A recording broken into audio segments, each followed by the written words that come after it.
హోలీ పండుగ పిల్లలు పెద్దలు ఎంతో సంతోషకరంగా ఆహ్లాదకరంగా జరుపుకునే పండుగ. అసలు హోలీ పండుగను ఎందుకు జరుపుకుంటారు ఇప్పుడు తెలుసుకుందాం.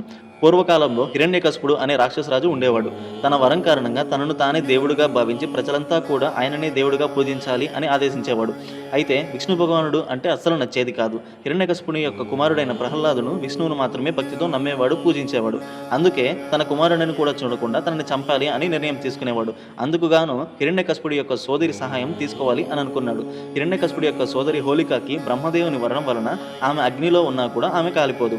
ఆమెకి కూడా శ్రీ మహావిష్ణువు అంటే నచ్చదు కనుక ఒప్పుకుంటుంది. హోలిక ప్రహ్లాదుడిని ఒడిలో కూర్చుని పెట్టుకుని అగ్నిలో కూర్చుంటుంది. తనకు ఏమీ కాదు అనుకొని ప్రహ్లాదుడు కాలిపోతాడు అనే భ్రమలోనే ఉండి అగ్నిలో కూర్చుంటుంది. కానీ ప్రహ్లాదుడు ఓం నమో నారాయణాయ అంటూ భగవంతుని ప్రార్థించగా హోలిక పూర్తిగా కాలిపోయి ప్రహ్లాదుడు క్షేమంగా బయటికి వస్తాడు.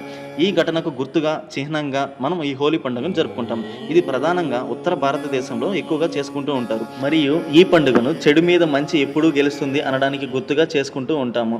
మరిన్ని ఇటువంటి విషయాల కోసం మన ఛానల్ని సబ్స్క్రైబ్ మరియు ఫాలో చేయండి.